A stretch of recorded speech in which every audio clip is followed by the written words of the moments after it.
What if the world's most valuable brand started as a warning label?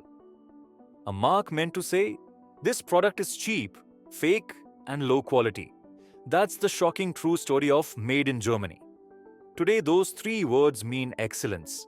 Think BMW, Mercedes Benz, Siemens, brands that define engineering and trust. But in the 1880s, that label was an insult. So, how did Germany pull off the greatest brand turnaround in history? And what secret playbook turned a war-torn, bankrupt nation into Europe's financial powerhouse? Not once, but twice. Let's decode the story of how a country rebuilt its brand, from global disgrace to global dominance. It all began in 1887.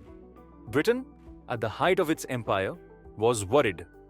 German factories were producing cheaper imitations of British goods, knives, tools, and toys, and flooding the market. So, to protect consumers, the British government passed the Merchandise Marks Act. It forced every imported product to carry a label, Made in Germany. But this wasn't about clarity. It was about shaming. The phrase was meant to tell buyers, this is inferior. Don't trust it. Ironically, that insult became Germany's greatest marketing lesson. Because over time, German manufacturers realized, if you can't escape the label, change what it means. They leaned into precision, engineering, and reliability. And decades later, that same phrase became a global synonym for trust. But first, Germany had to fall apart. Completely. By the 1920s, Germany was suffering one of the worst hyperinflations in human history. People carried cash in wheelbarrows. Savings became worthless overnight. The country recovered briefly in the 1930s, but that stability was short-lived. World War II brought total annihilation. By 1945, German cities were rubble. The economy, gone. The currency, the Reichsmark, was worthless. And the German brand had become something far darker, associated with destruction, guilt, and shame. The world didn't just distrust German products, it distrusted Germany itself. And yet, within just 2 decades, the same country would rise again. Not with slogans, but with systems. A quiet revolution was about to begin. In 1948, a new currency appeared, the Deutsche Mark. It wasn't just money, it was hope printed on paper. The Deutsche Mark restored trust. It told Germans, your work, your savings, your effort have value again. Almost overnight, shops restocked, factories restarted, and trade returned. And what followed was called the Wirtschaftswunder, the economic miracle. But this wasn't magic.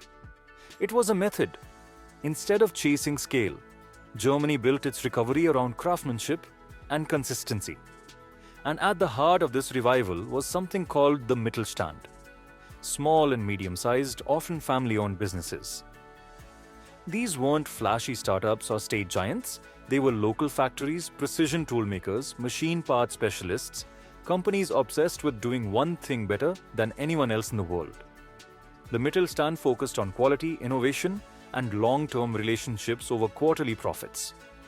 It wasn't about being the biggest, it was about being the most reliable. This mindset spread across industries, from machinery and electronics to chemicals and automobiles. By the 1960s, Made in Germany no longer meant cheap imitation. It meant the gold standard.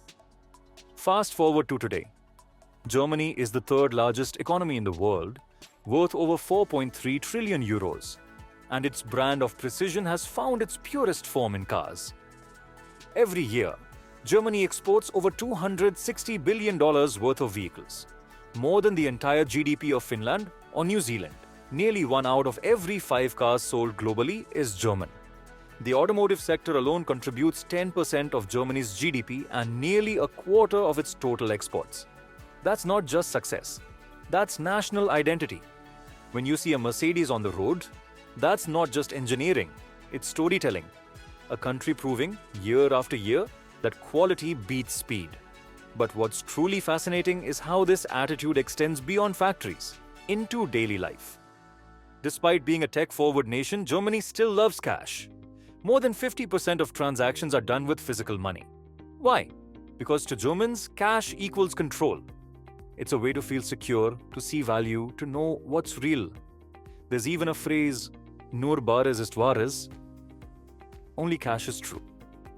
That obsession with the tangible, with trust you can hold, runs through every part of German society. From money to machines, Germany believes in proof over promises. And maybe that's why the country that once lost everything rebuilt itself, not through ambition, but through discipline. But even a machine this precise faces new tests. An aging population, an energy transition, and the slow rise of digital finance are reshaping the model. The challenge for Germany's next chapter is this. How do you stay stable in a world built on speed? Because the same caution that made Germany rich could make it rigid. And yet, if history has proven anything, it's that no one reinvents their brand quite like Germany. The closing thought, why it matters. From cheap imitation to global benchmark, from total collapse to total confidence. The story of Germany isn't just about economics. It's about how a nation turned discipline into destiny.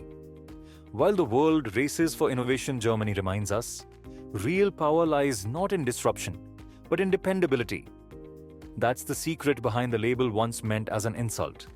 Made in Germany. The world tried to shame it. Germany turned it into a legacy. This is the Money Map.